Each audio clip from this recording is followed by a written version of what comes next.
You guessed it right. All right. And also, I realized I made a mistake counting the number of live streams I did. It should be number 93. I mean 92.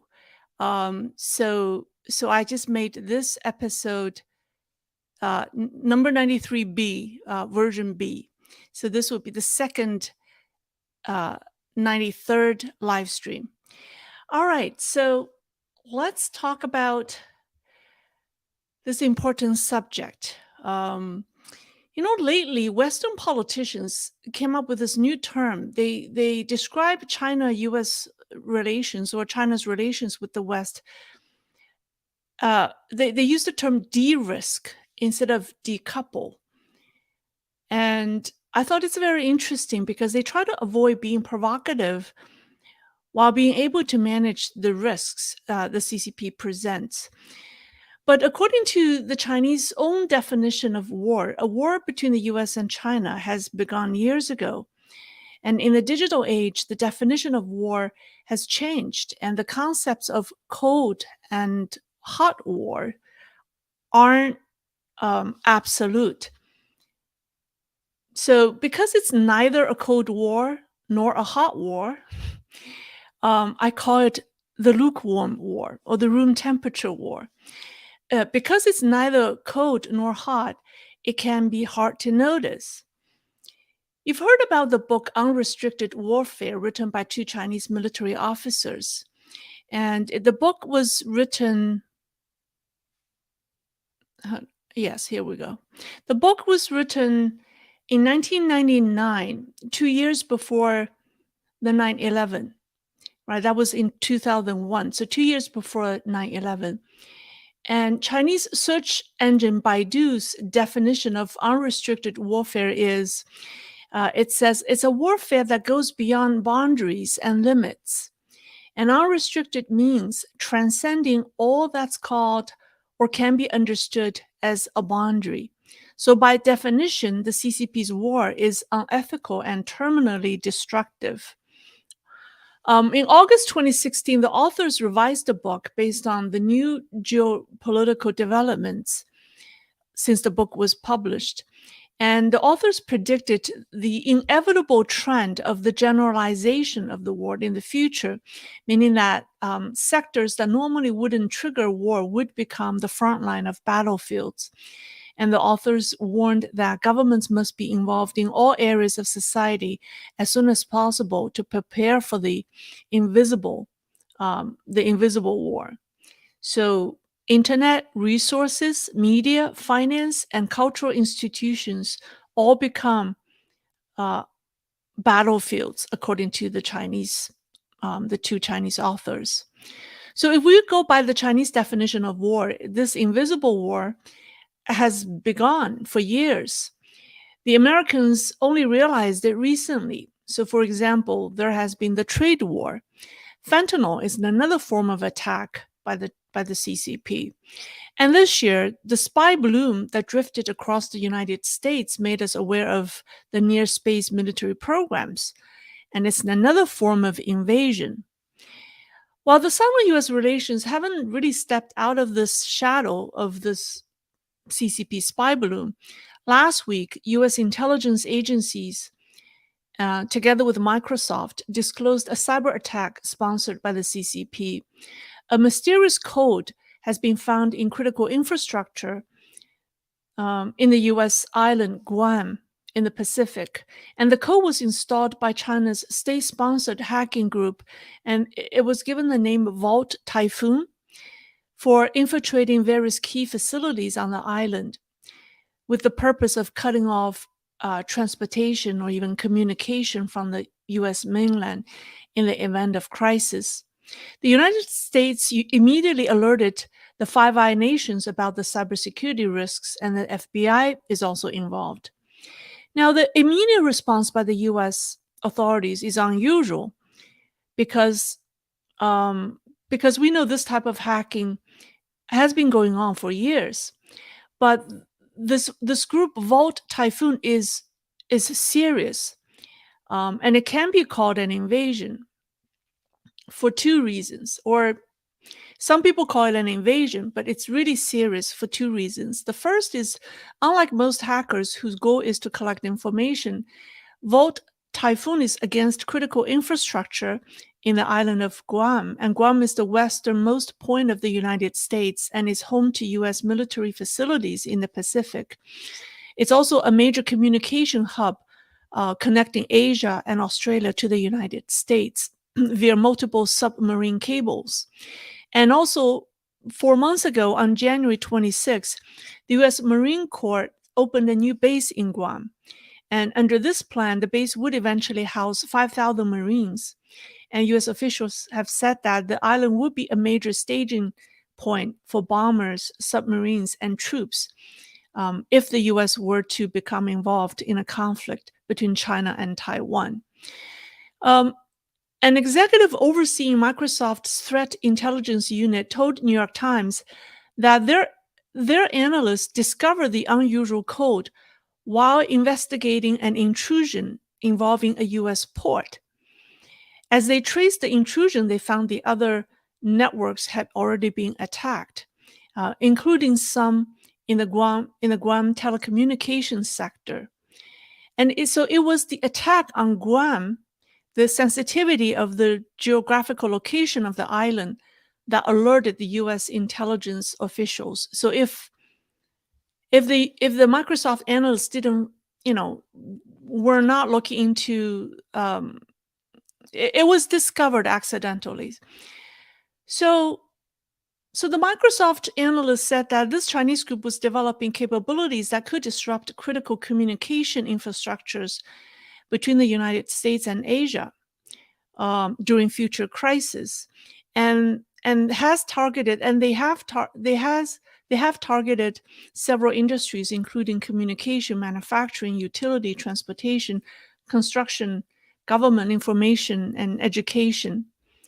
And this attack has been ongoing since 2021, or at least since 2021, and they operate very stealthily, sometimes through.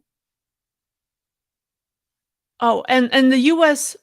security notice, the notice that U.S. government issued, alerting the Five Eyes nations, mentioned that the hackers' point of entry was through devices running on a cybersecurity company by the name of Fortinet. It's on their FortiGuard security software. And IT experts found that the Volt Typhoon hackers are very special because they have a very deep understanding of Fortinet security systems. I'm not an IT expert, but I spoke to someone who has done research on this topic, and this is what he told me.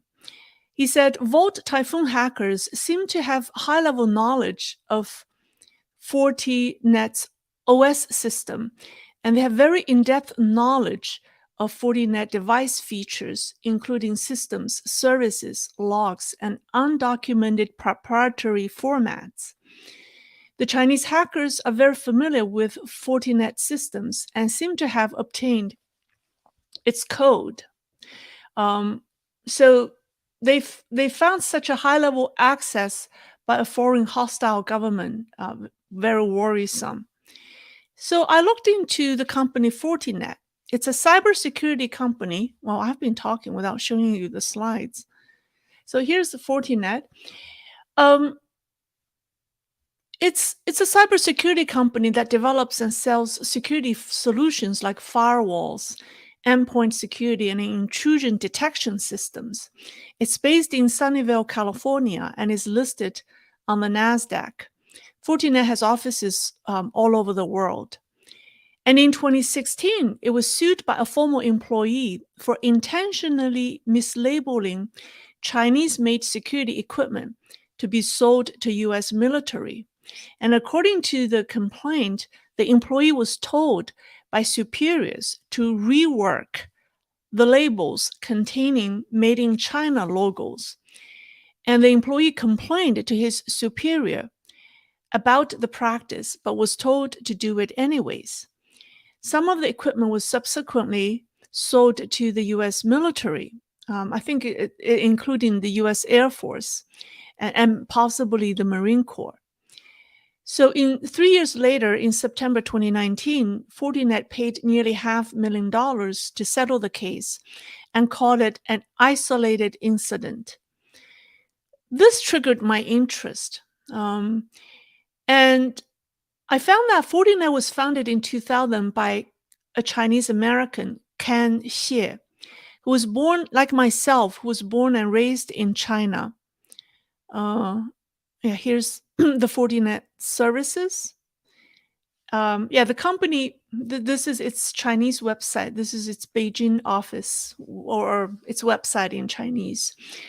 So Ken Xie is a Chinese American who was born and raised in China. He graduated from Tsinghua University with a bachelor's and master's degree and obtained another master's degree from Stanford University. Fortinet has offices in mainland China and also in Taiwan. It has a Chinese name, Feita, like flying pagoda. Sounds nice. So I just told you what I can find about Fortinet. I cannot draw any conclusion about the possible link between Fortinet and Volt Typhoon. What we know is that Volt Typhoon seems to be, all we know is this Chinese hacking group backed by the state, by the CCP, seems to be very familiar with Fortinet systems. But a company that intentionally mislabeling Chinese products to sell them to the US military doesn't leave me a very good feeling. And we're not talking about people who sell vacuum cleaners or dishwashers. We're talking about people who are in the security business, right? And these are the people who sell the devices, the hardware and the software to protect their internet or intranet. So I just don't want to think any further, right? I can't imagine the security risk when a security company may possibly be compromised. Just as I was reading about Fortinet, I read another report about a paper published in the Journal of Zhejiang Police Academy in 2019, detailing CCP's overseas influence operations. And the author of the article is a deputy director of a local police bureau. He's in charge of border control. And I do have here's the article.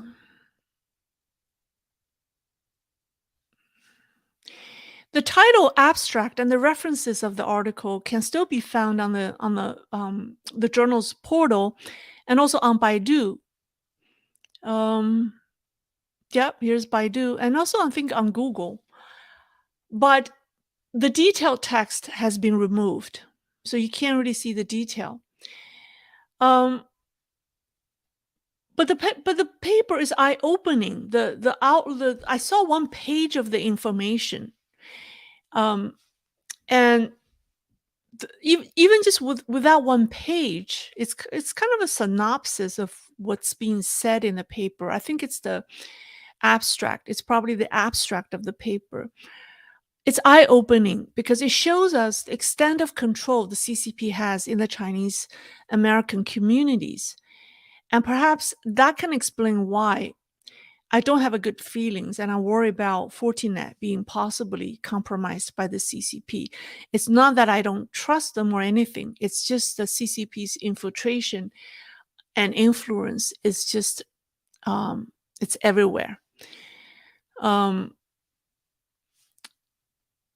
Okay, so now let's talk about this report because I think it's very important for the Western society to understand the extent of influence the CCP has, the extent of control the Chinese Communist Party has on the diaspora communities.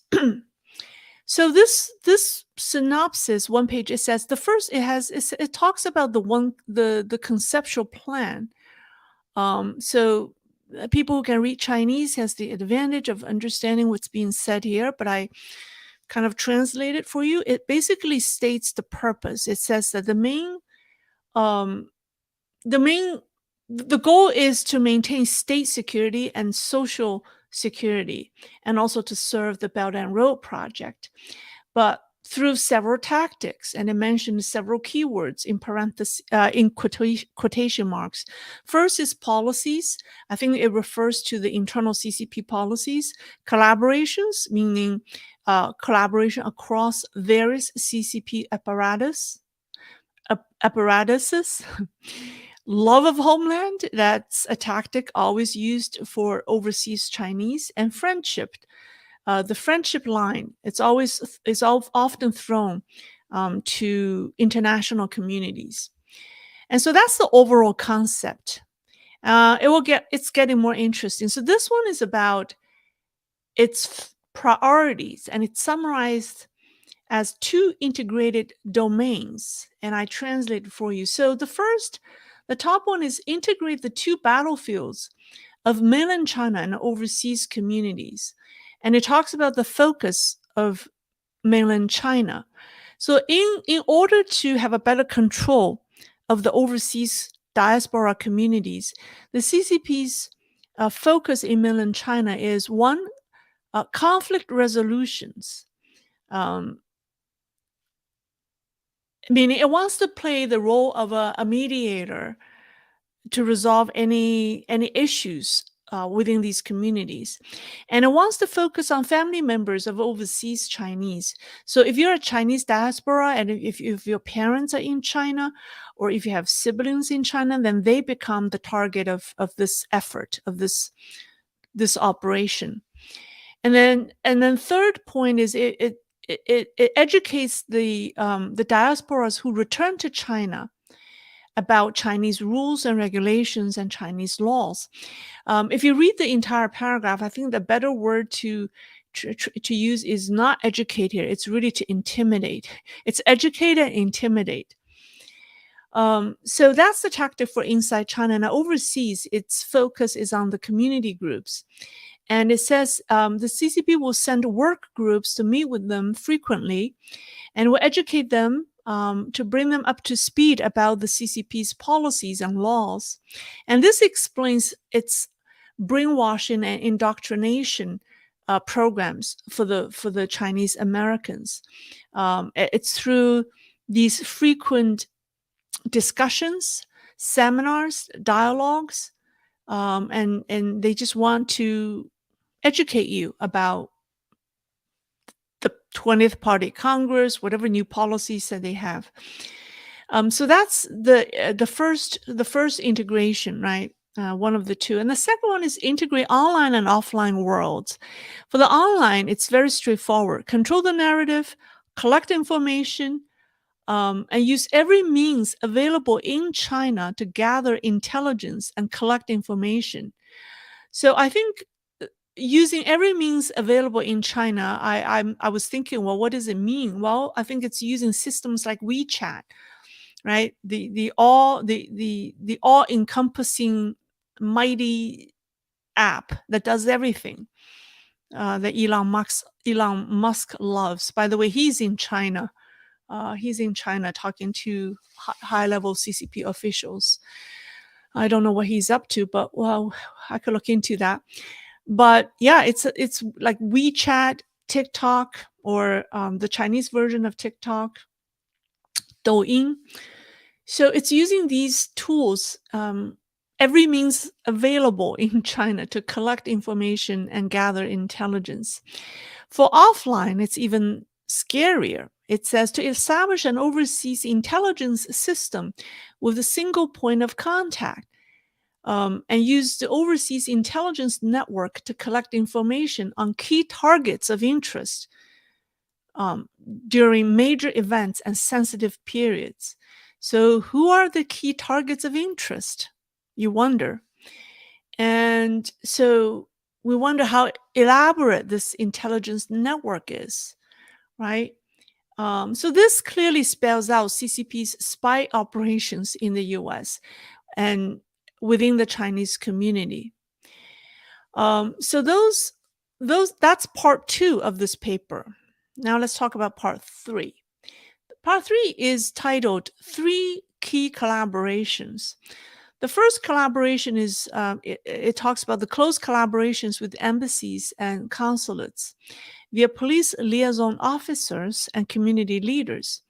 So this is the first time I have seen the CCP officially confirms the title, the job description of a police liaison officers in the United States.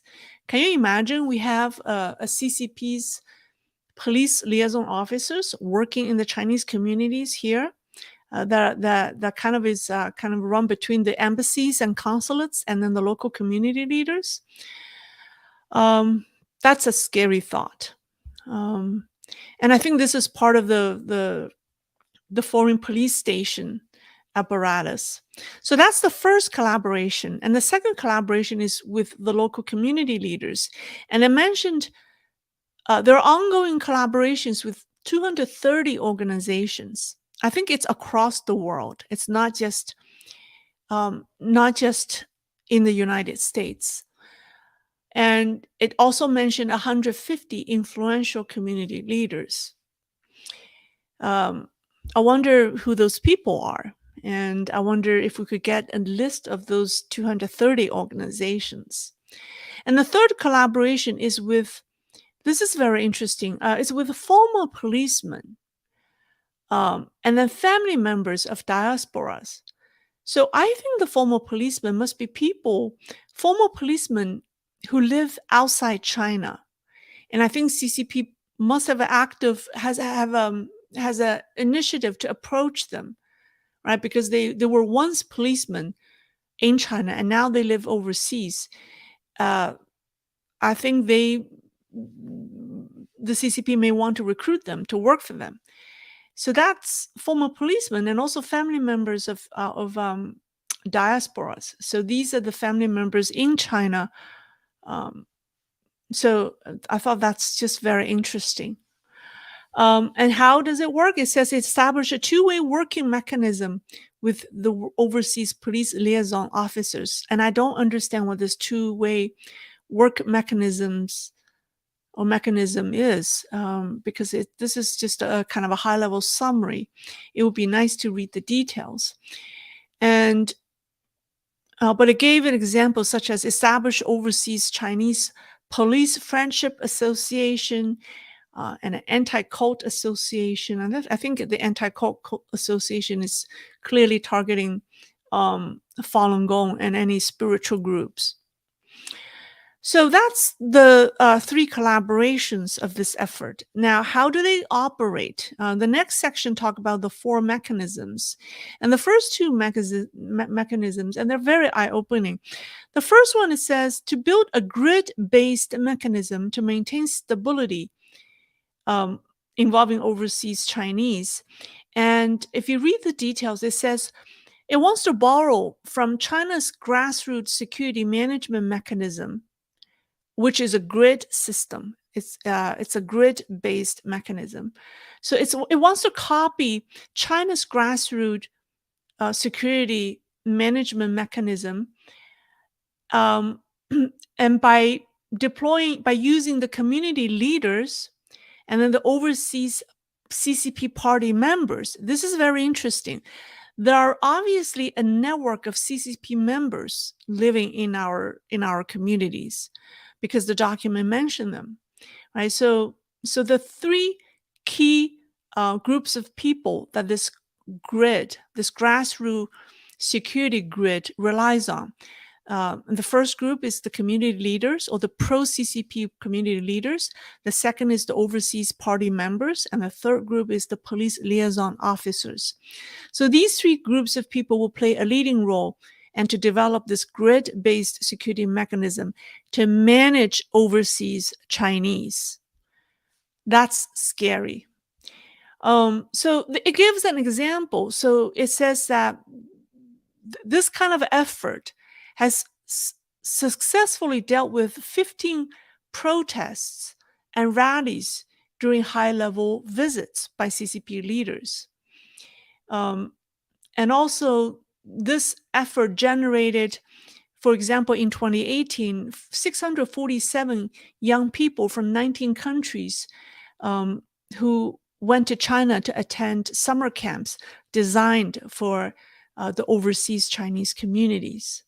So obviously their job not only is to disrupt or dismantle protests and rallies during high-level CCP official visits, and also actively recruit and send overseas Chinese communities to China, to visit China. So they have two roles. So that's mechanism number one. I think it's scary. And the mechanism number two is even more ridiculous. It says, establish a mechanism to resolve conflicts for overseas Chinese through integrating the police, judicial, court, and the diaspora affairs functions to form 8, quote, conflict resolution commissions.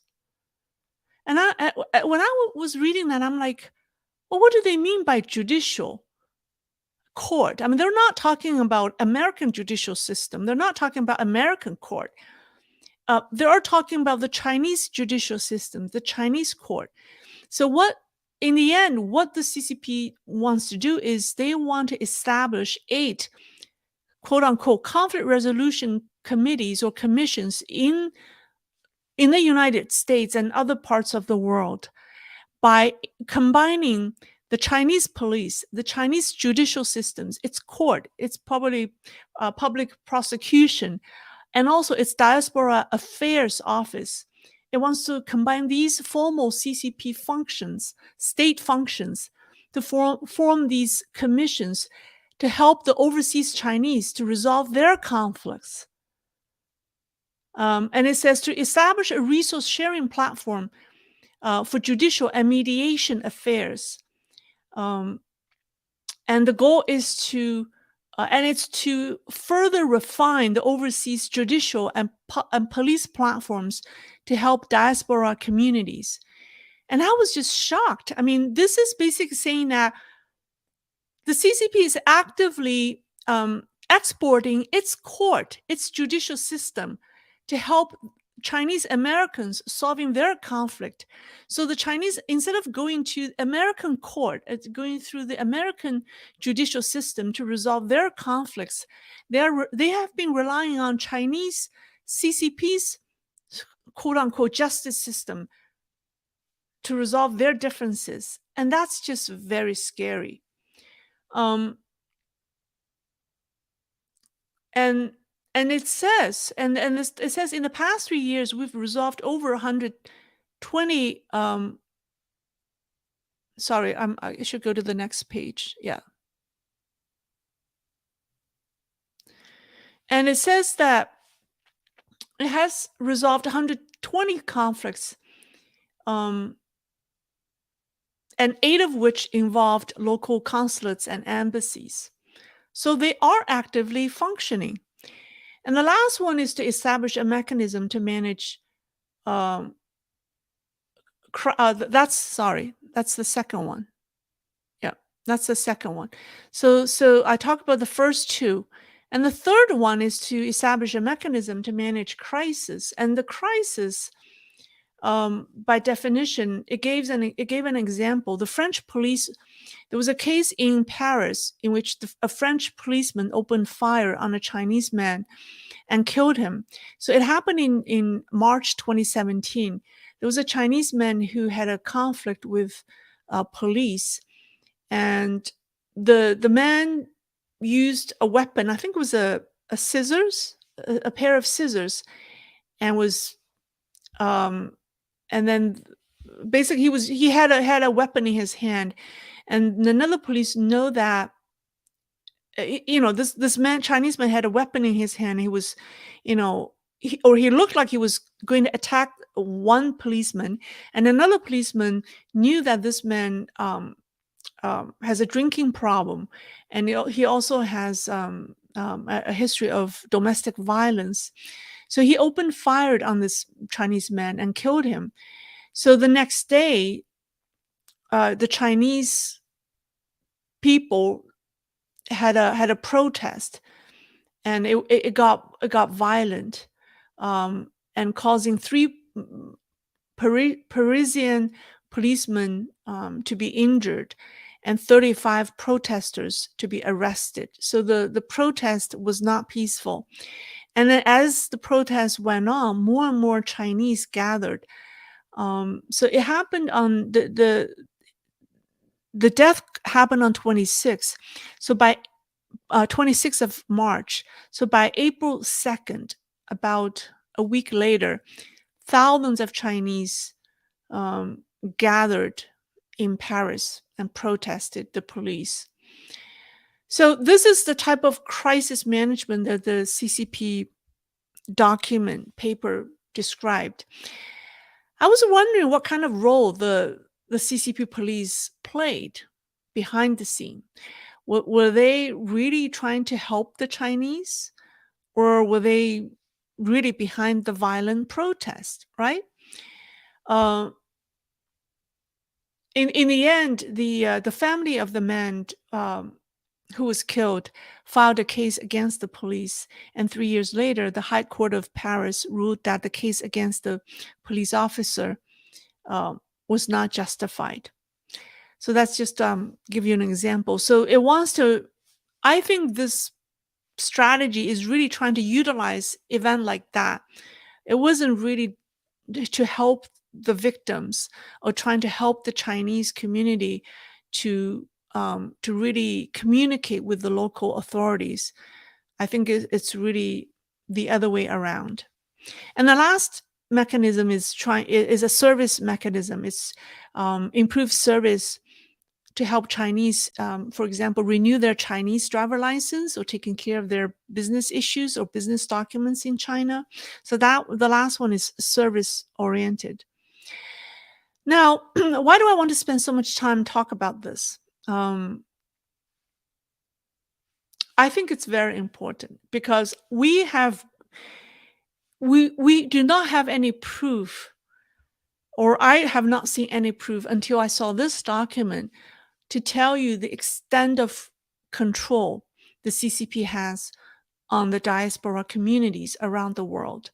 We know the CCP's overseas infiltration is a long-term effort, and it's operated by the United Front Work Department. But we never know the details, right? But we've seen through these wording, we've seen how its goal, its tactic, and how it's being carried out.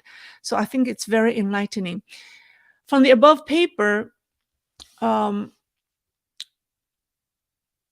if CCP is successful in its tactics, then the sad reality is the Chinese Communist Party is running the Chinese community in the US, Canada, and other parts of the world as if they're in China.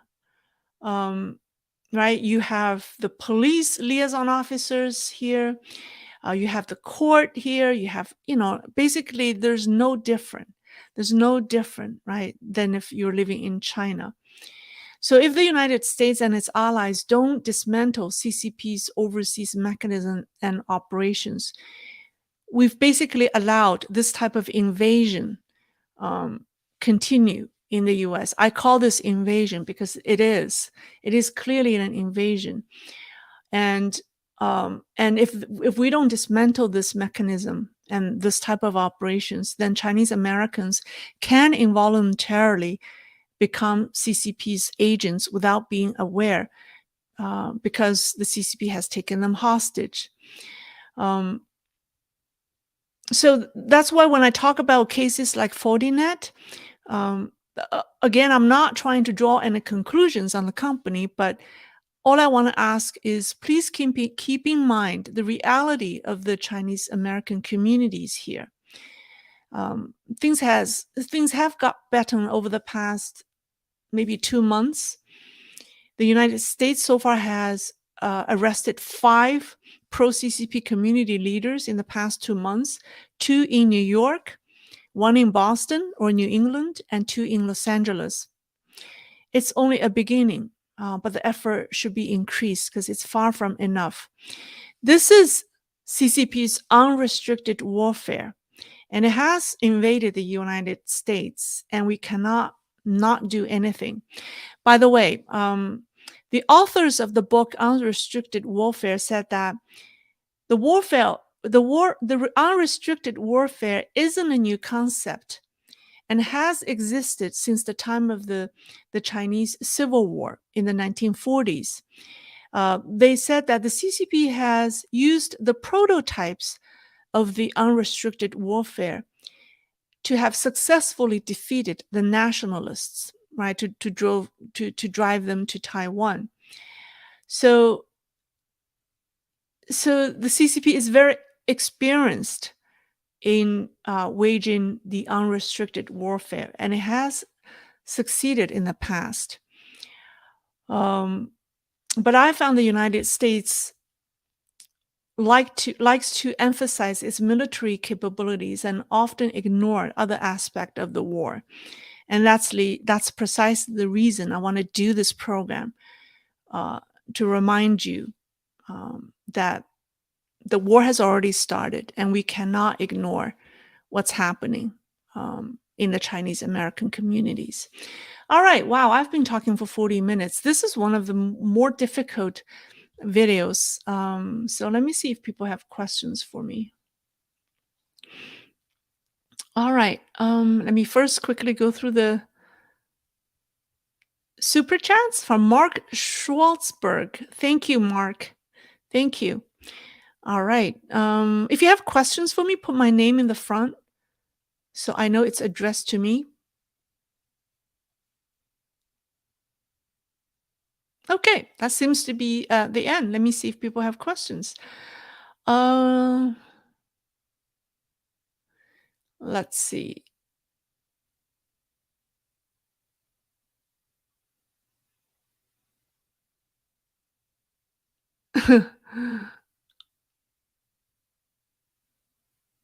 I will send you the link of I'll send you the link. If you Google Vault Typhoon, it's all over the internet. Almost all major media outlets talk about Vault Typhoon.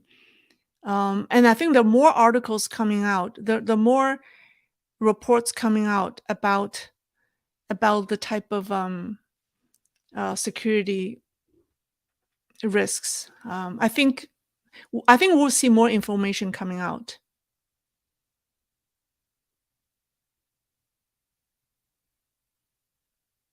Wow, there are a lot of discussions. Good. From Nasset Ghanay. Xi Jinping recently came out saying that the CCP have eradicated poverty from China, but they still want funding from the UN for still being called a developing country. Yeah, this is so internally, CCP is telling its people that they have eradicated poverty, and then externally, it's still saying that China is a developing country. So is it a developing country or a developed country?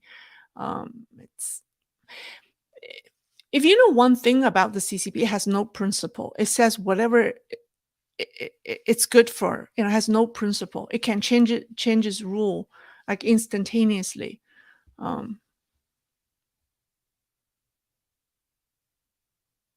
made a short about the Central Asian summit where the CCP, had this elaborate event for the 5 heads of state from Central Asia.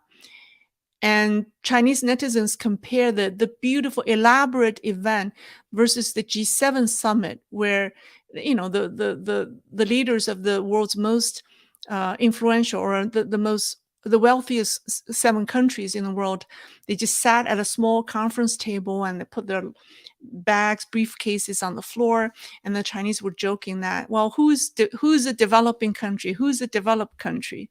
So I made a video on that already. From Silas Larson, do you think someone having grown up in a democracy could ever be happy, functional in the CCP? It seems so cynical. Sorry, it seems so cynical, but then Western politics are too. Yes, they can be very happy and functional in the CCP system. Don't we have an American athlete? What's her name? Who went to compete for China? She's a Chinese American. She grew up in San Francisco. What's her name? Eileen. What's her last name? Right? She went to compete for China in the Winter Olympics. She's perfectly happy there. Why? Money and privilege. When CCP want you to do something, it will give you what you want. It will study you. It will analyze you. It will know what you want. We all have weaknesses, right? And so it will give you exactly what you want. And some of them, some of what you want are not necessarily things that you're very proud of. Uh, some of the things you like are not things you can tell others, but the CCP knows that it will feed you exactly what you want, and then you're on the hook, right? Then CCP get you, and then you will do exactly what they want. That's usually how they win. Either that or money. They would just give you money.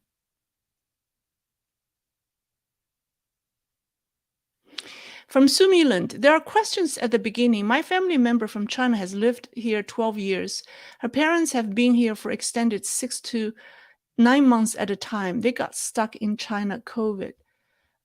Questions at the beginning?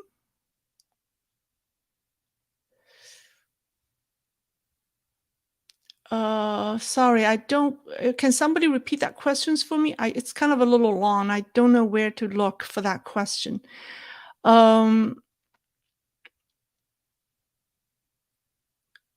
Sorry, I got a little lost scrolling down the questions.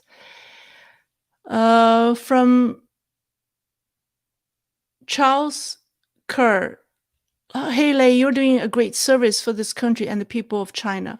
Yes, I believe that. I believe I'm doing this for the people of China. I'm not doing, you know, people in China love what I do.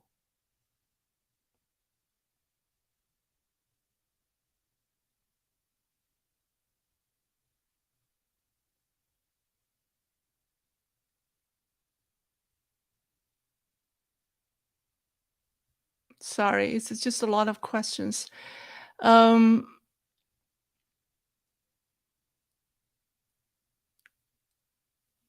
Lei, do you know about the Micron case? Yes, it has become very political.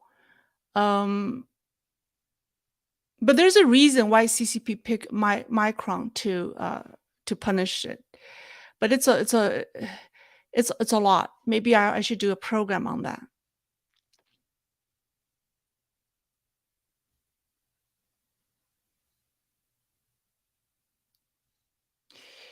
From Frosty Flake, what I caught was great. I was on phone with my new family office director. Your analysis would be great. Okay, that's good. Ferrari guy, are you able to attract the attention of our congressional representatives or those who speak to them on China-US issues? I don't know. I hope they're watching my channel. I'm not sure.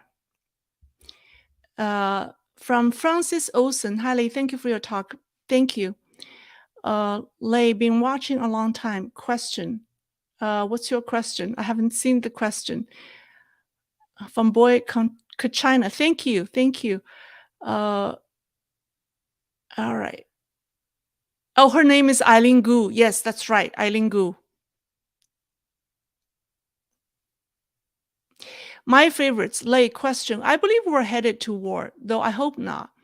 But if we do it, we'll be over the economies of both nations, but for different reasons. I really think the chances for us to go into a hot war, like really like military, a war that involves the militaries of both countries, I think that chance is not very high because the CCP is very, it knows the chances for it to win that war is very small. But I think the mistake the United States is making is it overemphasizes its military capabilities and or maybe its economic sanctions, but underestimate these small things. Um, sometimes all it takes is this tiny little, all CCP has to do is punch a tiny hole in your system and then tear it apart, right? Anytime we know, when you want to break something, if you have, let's say, a leather, right, or something that's very difficult to break, if you use a lot of force to attack it, it's very hard, right? If you smash it, if you use a knife to slash it, it may be hard. But what you do is you pinch a tiny hole in it and then tear it apart. So sometimes I think, yeah, the Western philosophy or Western governments or politicians, like to address the risks or the threat the CCP poses from their perspective. Oh, if we have a strong military, then we could scare them. Then they're going to back off. Yes, they will back off militarily. They will back off from a hot war, but they will come up with other tactics to attack you. And those are the little things is what I worry that get often ignored by the West.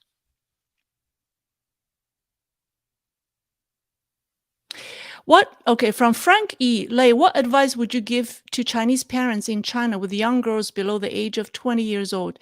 CCP may force these girls of age to have babies in order to tackle population decline. Yes, this is so sad. It's happening. I've seen they don't even care if you're married or not, or if you seriously like someone. They just treat you as a baby making machines. It's very sad. It's very difficult to tell them what to do. I think it's very difficult for parents in general uh, to say anything to their children in that kind of environment. I would say the best thing is if they could have faith. If they have faith in whether whether it's Christianity or Buddhism, or I think otherwise, if you just want to have a method, uh, a mechanism to stay out of that kind of and to not be affected by that kind of environment is very hard. So I think, I don't know, I would not imagine how I would survive in that kind of environment. The only thing that will make me survive is probably faith. Yeah. Because what can you do? What can you tell your girl? I mean, you can't tell them things that the government. It's just very difficult. Yeah. Very hard. Do you see from Steve Cam, do you see the financial troubles in China affecting party goals? Of course, the financial troubles are very hard. I I noticed something. I have people telling me that the salaries of domestic helpers, people who are like caregivers or housekeepers or nannies in Shanghai and Beijing, their salaries keep going up. Whereas the poor people or the young people can't find a job, and there are a lot of people who are getting poor. So I'm like, wow. And why is that? Why are nannies making more and more money? I mean, the amount of money they make is unbelievable. They're making I was told that some of them can make 8,000 yuan a month, and that's very high in China. So it seems to me the wealthy people, there's a small group of wealthy people that are very wealthy. They are getting wealthier and wealthier, but the majority of people are getting poor. And that's what's happening in China right now. Yeah. Because only the very wealthy people are able to pay the nannies more and more. Um, yeah.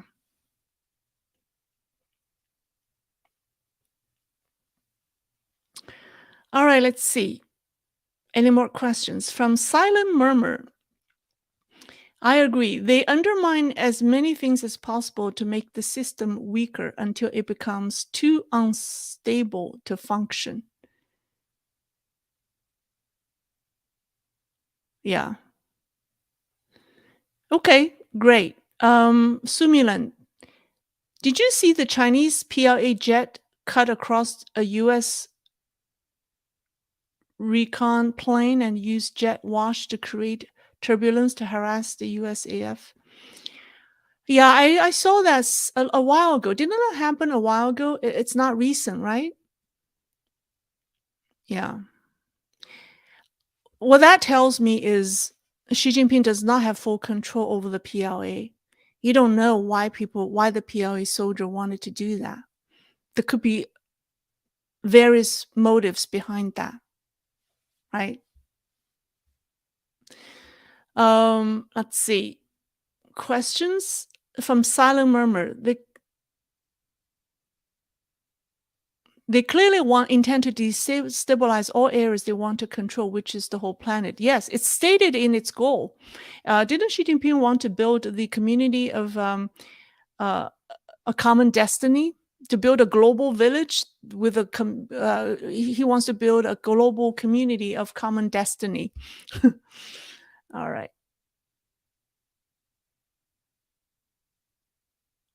All right. Let's see.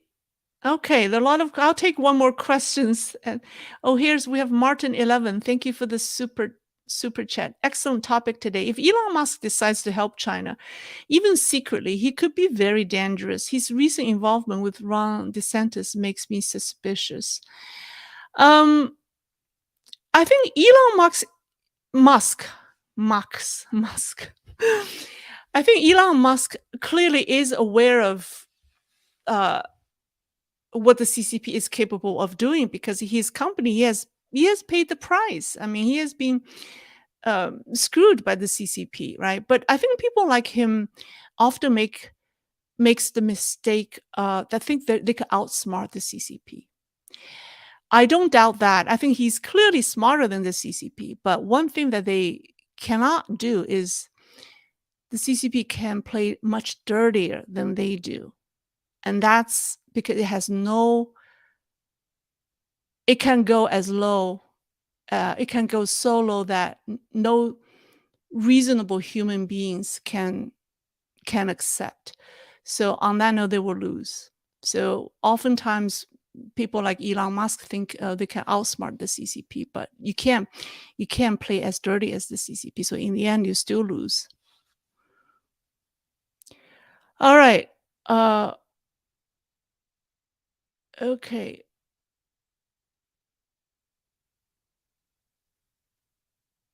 Question: what do you think of the artificial sun launch? I have not heard of it.